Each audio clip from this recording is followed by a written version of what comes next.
Dia 26. A beleza do processo.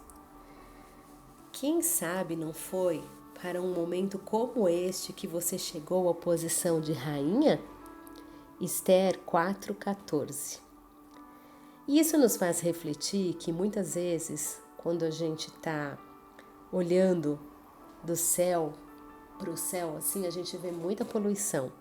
E quando a gente entra numa aeronave, a gente ainda vê aquela poluição, a gente vê a cidade lá embaixo pequenininha, um monte de poluição visual também.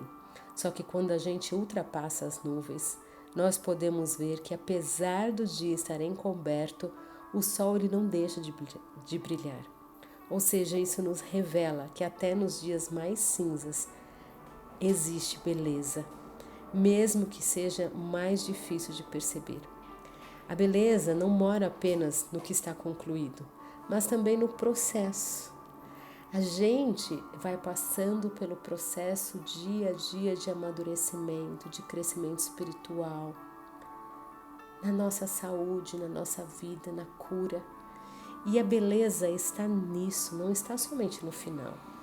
Quando a gente é mãe, a gente tem bebezinho pequeno, eu sempre falo que a gente não consegue lavar o cabelo, né? Porque é tão corrido e o banho tem que ser muito rápido. Pelo menos o meu filho chorava muito, que nossa, eu não conseguia lavar o cabelo. E então, assim, é muito puxado. E aí a gente chega a dizer para o Senhor, Senhor, pelo amor de Deus, faz essa criança crescer. E aí quando ela cresce mais um pouquinho, faz ela andar para ela sair do meu colo. E quando sai do colo, você tem que ficar correndo atrás. E dizem que nunca para, né? Vai crescendo e conforme cresce o tamanho, a idade, cresce também a preocupação. Mas às vezes a gente só olha para isso, para a preocupação, para o final, para o trabalho que dá. A gente não olha para a beleza que é ser mãe. A gente não olha para a beleza que é estar casada. A gente não olha para a delicadeza do fato de estar casada. Como é gostoso, né? Ter uma casa para a gente cuidar, ter uma roupinha para a gente, sabe, cuidar, roupa de cama, roupa lavar. Nossa, nós temos marido. Às vezes eu fico pensando quantas de nós estão nos ouvindo e já passaram ou passam por um processo de luto. E aquelas que têm marido às vezes reclamam de tantas camisas que tem que passar. Então nós precisamos aprender a olhar para as pequenas coisas. As que estão em luto, valorizar o que elas têm hoje, o que Deus proporciona hoje. As que estão casadas, têm ainda os maridos vivos, viver a singeleza do casamento, a singeleza da sua casa. Observar as xícaras sem par, sabe? Começar a perceber ali as canecas lascadas, sabe? Nos dias comuns, numa segunda-feira, numa quarta-feira, numa quinta-feira. Não só ficar suspirando e ainda bem que sextou, sábado, e ficar aguardando o sábado chegar. Ao contrário do que às vezes a gente fica pensando em viver, sabe, sempre o extraordinário, o normal, a simplicidade, o corriqueiro, parece que já não satisfaz mais. Então, às vezes, se a gente está abraçado na vida, nessa vida que só o futuro vai nos preencher, só o amanhã, só o sábado, só o dia que o Natal chegar, só o dia do aniversário. Gente, eu vivia assim. Eu vivia esperando outro dia, porque eu nunca aprendi que o meu dia, o meu processo era fundamental. Então o Senhor é quem cuida do nosso futuro. Lembra que nós podemos descansar. Nós lançamos a semente, a ação de lançar a semente é nossa. Deus dá o crescimento, lembra? O fruto é dele. Então nós temos que descansar no processo. Nós temos que nos deleitar. E o belo está em tudo aquilo que o Senhor realiza. Ele faz parte de tudo aquilo, né? Tudo que está sendo formado por nós na nossa vida tem dedo de Deus. E se a gente parar para pensar um pouquinho a respeito da vida de Esther, ela era uma adolescente, né? Ela passou literalmente por um processo de embelezamento logo após ela ter sido escolhida ali para estar no palácio. Ela ficou 6 meses com óleo de mirra e 6 meses com perfumes e cosméticos, diz em Esther 2:12. E essa menção à mirra presente nesse tratamento nos remete também ao contexto da preparação do corpo de Jesus para o sepultamento. Então, eu acredito que ela faça referência à morte e à cura também. A mirra faz referência à morte e à cura também. Como se o Senhor dissesse a Esther, né? Tem um propósito para você, Esther, mas antes eu vou te mostrar a beleza do processo e vou prepará-la durante um período determinado, a fim de que você seja a minha resposta para esse tempo. Por isso o versículo, será que não foi por tudo isso que você passou até hoje? Quem sabe se não foi para um momento como este que você chegou à posição de rainha? Deus está te preparando para algo na vida. Deus está preparando o propósito que Ele tem para cumprir na tua vida. Então talvez Deus esteja dizendo algo semelhante para você. E aí eu e você estamos aqui orientadas também a esperar. E muitas vezes o que nós menos queremos é esperar. Eu tenho um devocional que eu fiz falando a respeito da sala de espera. É horrível, né? Porque você não sabe a hora que o dentista vai abrir a porta, que vai te atender. Eles sempre atrasam. Ou então a hora que o Senhor vai te chamar. A gente está numa constante fila de espera. A qualquer momento o Senhor chama os nossos nomes.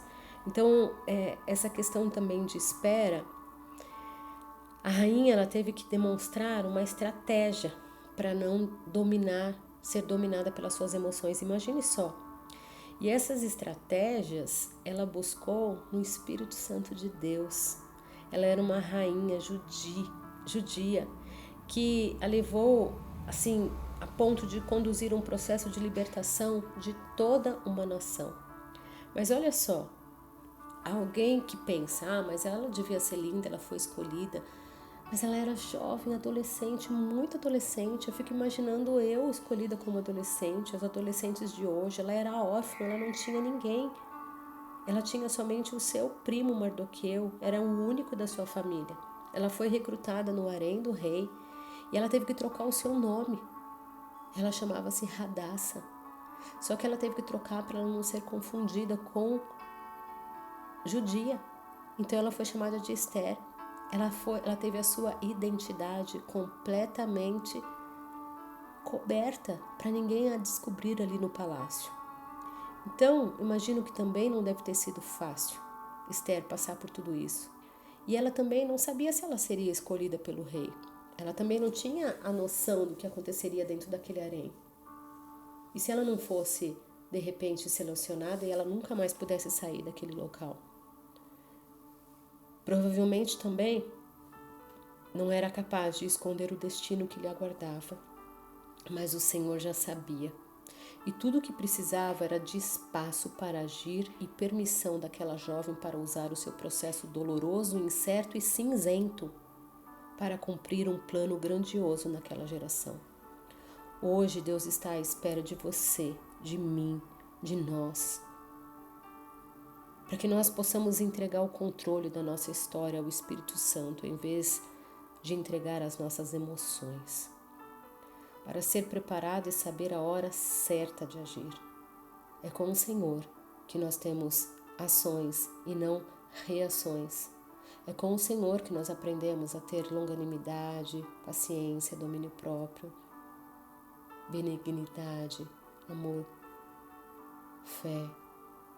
Que o Senhor possa nos ensinar, que nós possamos realmente nos entregar, porque às vezes nós nos deparamos com dias cinzentos e a gente se esquece que ali, nesses dias cinzentos também, a gente está aprendendo, o Senhor ele está ali do nosso lado.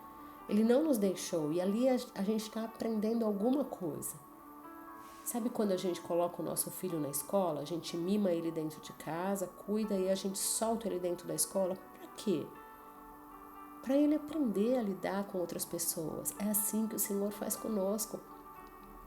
Ele muitas vezes nos solta dentro da igreja, no nosso trabalho, na nossa comunidade, no nosso bairro, para ver como é que a gente lida. Só que ele nunca nos abandona. Ele sabe que assim que bater o sinal, a gente vai voltar para casa de novo. Então, mulher, pare, preste atenção no processo do seu dia. Existe beleza passando por você e você não está vendo. Tudo o que você precisa fazer hoje é enxergar acima das nuvens. Um olhar espiritual que só o Senhor pode te dar. Ou seja, você tem que acabar enxergando abaixo de si, nas profundezas, e ver que as suas raízes estão crescendo no processo. Muitas vezes a gente quer ver o nosso vasinho com a nossa sementinha já grande, para a gente poder vibrar com aquele crescimento. Mas as raízes estão sendo formadas. Eu e você, nós estamos nesse processo.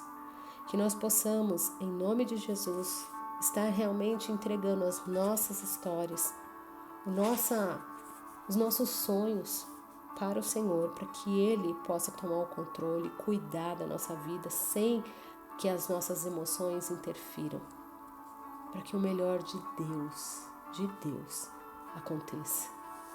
E com certeza nós vamos um dia poder dizer, quem sabe não foi para um momento como esse que nós chegamos a trabalhar nesse ministério, a ser mãe, a ser esposa, a ser chefe, a ser amiga, a ser filha. Deus nos prepara dia a dia. Permita-se observar, viver o processo, o belo. Deus te abençoe.